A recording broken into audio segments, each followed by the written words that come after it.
Hello friends, welcome to ಅಜೇತಾ ರುಚಿ ಮನೆ. ಉತ್ತರ ಕರ್ನಾಟಕದ ಅಡುಗೆ ಅಂದರೆ ನಮ್ಮ ತಕ್ಷಣ ನೆನಪಾಗೋದು ಬಿಸಿ ಬಿಸಿ ಜೋಳದ ರೊಟ್ಟಿ. ಆದರೆ ಆ ರೊಟ್ಟಿಗೆ ಪರ್ಫೆಕ್ಟ್ ಕಾಂಬಿನೇಷನ್ ಅಂದರೆ ಮಸಾಲೆ ತುಂಬಿರೋ ಬದನೆಕಾಯಿ, ಎಣ್ಣೆಕಾಯಿ. ಎರಡು ಕಾಂಬಿನೇಷನ್ ಅಂದರೆ ಎಲ್ಲರ ಬಾಯಲ್ಲೂ ನೀರು ಬರುತ್ತೆ. ಈ ಅಥೆಂಟಿಕ್ ಅಡುಗೆನ ಹೋಟೆಲ್ ಸ್ಟೈಲ್ನಲ್ಲಿ ಅಷ್ಟೇ ರುಚಿಯಾಗಿ ಮನೆಯಲ್ಲೇ ಸಿಂಪಲ್ ಆಗಿ ಹೇಗೆ ಮಾಡೋದು ಅಂತ ಇವತ್ತಿನ ವಿಡಿಯೋದಲ್ಲಿ ನಾನು ನಿಮಗೆ ಡಿಫ್ರೆಂಟಾಗಿ ತೋರಿಸ್ಕೊಡ್ತಾ ಇದ್ದೀನಿ. ಈ ವಿಡಿಯೋನ ಎಲ್ಲೂ ಸ್ಕಿಪ್ ಮಾಡ್ದಲೇ ಕೊನೆಯವರೆಗೂ ನೋಡಿ. ಇದು ರೈಸ್ಗೆ, ಮಸಾಲೆ ರೊಟ್ಟಿಗೆ, ಪ್ಲೇನ್ ರೊಟ್ಟಿಗೆ, ಜೋಳದ ರೊಟ್ಟಿಗೆ ಬೆಸ್ಟ್ ಕಾಂಬಿನೇಷನ್. ತುಂಬ ಈಸಿಯಾಗಿ ಸಿಂಪಲ್ಲಾಗಿ ಹೇಗೆ ಮಾಡೋದು ಅಂತ ನೋಡೋಣ ಬನ್ನಿ. ಇದನ್ನ ಎಷ್ಟೊಂದು ವೆರೈಟೀಸಲ್ಲಿ ಮಾಡ್ಬೋದು. ಮೊದಲಿಗೆ ಮಸಾಲೆ ಪೌಡರ್ ರೆಡಿ ಮಾಡ್ಕೊಳ್ಳೋಣ. ಇಲ್ಲಿ ನಾನು 1/4 ಕಪ್ ಕಡಲೆ ಬೀಜ ತಗೋತಾ ಇದ್ದೀನಿ. ಲೋ ಫ್ಲೇಮಲ್ಲೇ ಇದನ್ನು ಹುರ್ಕೋಬೇಕು. ನೋಡಿ, ಈ ಥರ ಹುರ್ಕೊಂಡಾದ್ಮೇಲೆ ಅರ್ಧ ಟೇಬಲ್ ಸ್ಪೂನು ಎಳ್ಳು ತಗೋತಾ ಇದ್ದೀನಿ, ಮತ್ತೆ ಅರ್ಧ ಟೇಬಲ್ ಸ್ಪೂನು ಜೀರಿಗೆ ತಗೋತಾ ಇದ್ದೀನಿ. ಲೋ ಫ್ಲೇಮಲ್ಲೇ ಹುರ್ಕೊಳ್ಳೋಣ. ಇಲ್ಲಿ ನಾನು ಉಚ್ಚೆಳ್ಳು ತಗೋತಾ ಇದ್ದೀನಿ 1 ಸ್ಪೂನು. ಇದು ಹೆಲ್ತ್ ವೈಸ್ ತುಂಬ ಒಳ್ಳೆಯದು. ಹಿಮೋಗ್ಲೋಬಿನ್ ಕಂಟೆಂಟ್ ಜಾಸ್ತಿ ಮಾಡುತ್ತೆ, ಒಮೆಗಾ 3 ಇರೋದ್ರಿಂದ, ಆ್ಯಂಡ್ ಗುಡ್ ಫ್ಯಾಟು ಇದೆ ಇದರಲ್ಲಿ. ಬ್ಯಾಡ್ ಕೊಲೆಸ್ಟ್ರಾಲ್ ಲೆವೆಲ್ನ ಕಮ್ಮಿ ಮಾಡುತ್ತೆ, ಹಾರ್ಟ್ ಹೆಲ್ತ್ ತುಂಬ ಒಳ್ಳೆಯದು, ಸ್ಕಿನ್ ಬ್ರೈಟ್ನೆಸ್ ತುಂಬ ಒಳ್ಳೆಯದು, ಇಮ್ಯುನಿಟಿ ಬೂಸ್ಟ್ ಮಾಡುತ್ತೆ, ಮಂಡಿ ನೋವಿಗೆ. ತುಂಬ ಫೈಬರ್ ಕಂಟೆಂಟ್ ಜಾಸ್ತಿ ಇರೋದ್ರಿಂದ ಡೈಜೆಷನ್ಗೂ ಒಳ್ಳೆಯದು. ಇಲ್ಲಿ 1/4 ಸ್ಪೂನು ಗಸಗಸೆ ತಗೋತಾ ಇದ್ದೀನಿ. ಇದನ್ನೆಲ್ಲನೂ ಮೀಡಿಯಂ ಫ್ಲೇಮಲ್ಲಿ ಇಟ್ಕೊಂಡು ಹುರ್ಕೊಳ್ಳೋಣ.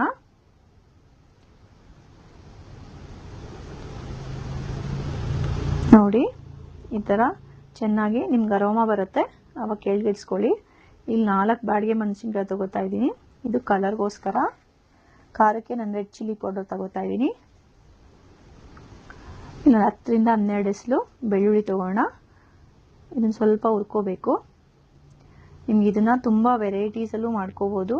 ಒಬ್ರೊಬ್ರು ಒಂದೊಂಥರ ಮಸಾಲೆ ಹಾಕೋತಾರೆ. ಇದನ್ನ ಒಂದ್ಸರಿ ನೀವು ಟ್ರೈ ಮಾಡಿ ನೋಡಿ. ಇಲ್ಲಿ 1 ಕಪ್ಪು ಕೊಬ್ಬರಿ ತಗೋತಾ ಇದ್ದೀನಿ, ಒಣ ಕೊಬ್ಬರಿ. ಇದನ್ನ ಪುಡಿ ಮಾಡ್ಕೋಬೇಕು ಫಸ್ಟು. ಮೊದಲೇ ಇದ್ರ ಜೊತೆ ಎಲ್ಲ ಹಾಕೊಂಡ್ಬಿಟ್ರೆ ಪುಡಿ ಆಗಲ್ಲ. ಚೆನ್ನಾಗೆ ಪೌಡರ್ ಮಾಡ್ಕೊಳ್ಳಿ. ನೋಡಿ, ಈಗ ಆಗಿದೆ. ನಾವು ಹುರಿದು ಇಟ್ಕೊಂಡಿರೋ ಮಿಕ್ಸರ್ ಹಾಕೊಳ್ಳೋಣ. ಇಲ್ಲಿ ಅರ್ಧ ಸ್ಪೂನು ಅಚ್ಕಾರದ ಪುಡಿ, ಇದಕ್ಕೆ ಅರ್ಧ ಸ್ಪೂನ್ ಧನಿಯಾ ಪುಡಿ ಹಾಕೋತಾ ಇದ್ದೀನಿ. ಸ್ವಲ್ಪ ಉಪ್ಪು ಹಾಕೋಣ. ಆಮೇಲೆ ಗ್ರೇವಿ ಮಾಡ್ಕೋಬೇಕಾದ್ರೆ ಹಾಕೋಬೇಕು. ಸ್ವಲ್ಪ ತರಿಯಾಗಿಯೇ ರುಬ್ಕೊಳ್ಳಿ. ನೋಡಿ, ಈಗ ಈ ಪೌಡರ್ ರೆಡಿ ಆಗಿದೆ. ಹಸಿ ಮಸಾಲಾಗೆ ಏನೇನು ಬೇಕು ನೋಡೋಣ. ಇಲ್ಲಿ 2 ರಿಂದ 3 ಈರುಳ್ಳಿ ತೊಗೊಂಡಿದ್ದೀನಿ, 1 ಟೊಮೆಟೊ ತೊಗೊಂಡಿದ್ದೀನಿ, ಬಿಕಾಸ್ ನಾನಿಲ್ಲಿ ಹುಣಸೆಹಣ್ಣು ಹಾಕೋತಾ ಇದ್ದೀನಿ. ಸ್ವಲ್ಪ ಶುಂಠಿ, ಒಂದು 2 ರಿಂದ 3 ಲವಂಗ, 1 ಇಂಚು ಚಕ್ಕೆ ಹಾಕೋಬೇಕು. ಇದನ್ನ ಚೆನ್ನಾಗಿ ಪೇಸ್ಟ್ ಮಾಡ್ಕೊಳ್ಳೋಣ. ನೋಡಿ, ಈ ಥರ ಆದರೆ ಸಾಕು. ನೋಡಿ, ಬದನೆಕಾಯಿ ಈಗ 4 ಹೋಳು ಮಾಡ್ಕೊಬೇಕು. ಇದು ಕಟ್ ಮಾಡಿದ ತಕ್ಷಣ ನೀರಿಗೆ ಹಾಕೋಬೇಕು, ಇಲ್ಲಾಂದರೆ ಕಪ್ಪಗಾಗ್ಬಿಡುತ್ತೆ. ಎಲ್ಲ ಈ ಥರ ಕಟ್ ಮಾಡಿ ಇಟ್ಕೊಳ್ಳಿ. ಕಟ್ ಮಾಡಬೇಕಾದ್ರೆ ನೋಡ್ಬಿಟ್ಟು ಹಾಕೋಬೇಕು, ಬಿಕಾಸ್ ಇದರಲ್ಲಿ ಹುಳ ಇರುತ್ತೆ. ಇದಕ್ಕೊಂದು ಸ್ವಲ್ಪ ಆದಷ್ಟು ಎಣ್ಣೆ ಜಾಸ್ತಿ ತಗೋಬೇಕು. 4 ರಿಂದ 5 ಸ್ಪೂನ್ ಎಣ್ಣೆ ತೊಗೊಳ್ಬೇಕು. ನೋಡಿ, ನಾನಿಲ್ಲೊಂದು ಅರ್ಧ kg ಬದನೆಕಾಯಿ ತೊಗೊಂಡಿದ್ದೀನಿ. ಎಣ್ಣೆಲಿ ಇದನ್ನು ಸ್ವಲ್ಪ ಬಾಡಿಸ್ಕೋಬೇಕು. ನೋಡಿ, ಈ ಥರ ಆಗುತ್ತೆ. ಈಗ ರುಬ್ಬಿಟ್ಕೊಂಡಿರೋ ಮಸಾಲೆ ಹಾಕೋಣ. ಒಂದು 10 ನಿಮಿಷ ಇದನ್ನು ಸಣ್ಣ ಉರಿಲಿ ಚೆನ್ನಾಗೆ ಎಣ್ಣೆ ಬಿಟ್ಕೊಳೋವರೆಗೂ ಚೆನ್ನಾಗಿ ಕುದಿಸ್ಕೋಬೇಕು. ಸೊ ಒಂದು ಪ್ಲೇಟ್ ಕ್ಲೋಸ್ ಮಾಡಿಕೊಂಡು 10 ಮಿನಿಟ್ಸು ನೋಡಿ ಚೆನ್ನಾಗಿ ಕುದೀತಾ ಇದೆ.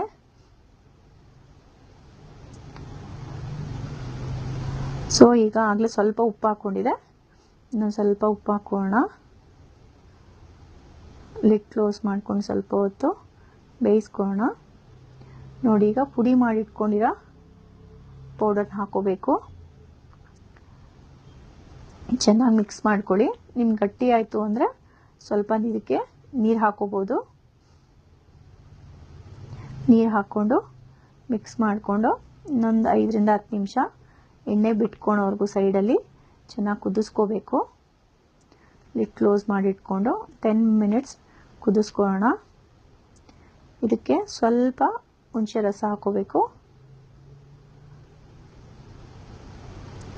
ಸ್ವಲ್ಪ ಉಪ್ಪು, ಸ್ವಲ್ಪ ಬೆಲ್ಲ,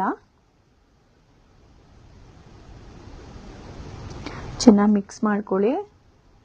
ನೋಡಿ ಈಗ ಇದು ಕುದ್ದಿದೆ, ರೆಡಿಯಾಗಿದೆ. ನೋಡಿ ಎಣ್ಣೆಗಾಯಿ ರೆಡಿಯಾಗಿದೆ. ನೀವು ಮನೇಲಿ ಮಾಡಿ ಟ್ರೈ ಮಾಡಿ ಕಮೆಂಟ್ ಮಾಡಿ.